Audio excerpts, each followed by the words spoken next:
Bill and Carolyn Reeser met and dated while in college at Eastern Kentucky University. Bill was a basketball star with a hard partying lifestyle. Carolyn was in love.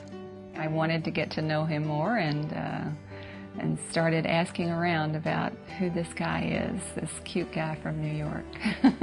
Carolyn was the only person that would listen to me, and she was the only person that really cared for me despite what I did and who I was. After college, they moved to New York, married, and had a daughter. We would argue because I would feel like he wasn't spending enough time with our daughter. I was basically doing everything to raise her. The fact of the matter was, my wife and my daughter just wasn't a priority in my life. I didn't know what love was. When we got married, I just thought I'd give it a good shot. His best shot wasn't very good. Carolyn realized something was not right in her life and in their marriage.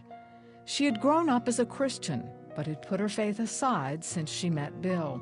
God started drawing me back to him, and my heart was just seeking after him. So I started realizing I want to be in a relationship, I want to be in community, I want God back in my life, because I just felt like I'm supposed to be a Christian, but I'm not acting like it. Something is not right, something's missing.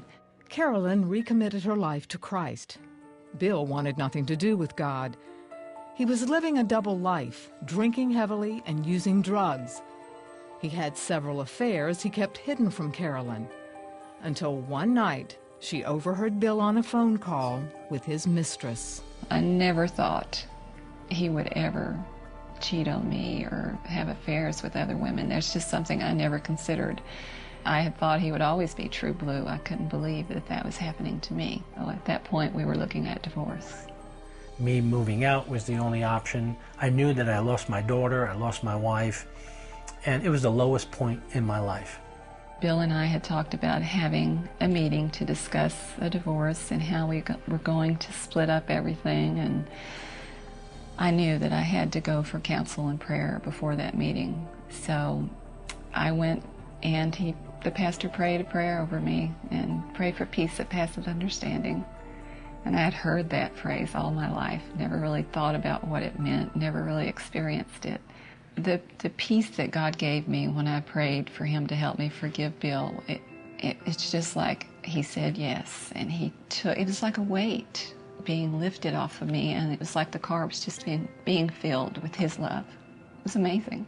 Bill was prepared to talk about their divorce, but when Carolyn entered the house, he could tell something had changed. She's never stood before me with a confidence like that. And when she started to speak, I knew that it was God speaking to me. She said, God can forgive you for anything that you've ever done, and so can I. I don't know if I could ever forget the things that you've done, but I'm willing to give it a try if you're willing to give your life to Jesus Christ. I realized for the first time in my life that God loved me despite me. And I made a decision that night to give my life to Jesus Christ. And I knew my marriage wasn't saved then. I knew that I had done a lot of damage to it. And I knew I needed to go fight for this thing. And that's what I did. I set out on a journey to go fight for my marriage and to go love my wife. I thought, how am I ever going to trust him again, knowing what he did, even though I've forgiven him? And I knew God said, you don't have to worry about him. You trust me, and I'll take care of him. And then I saw Bill chasing after God, so I've never looked back.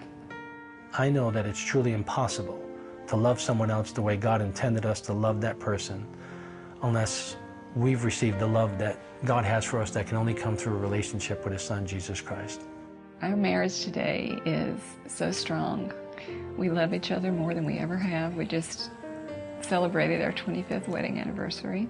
With God in the middle, there's no situation that we can't conquer because God is our victor.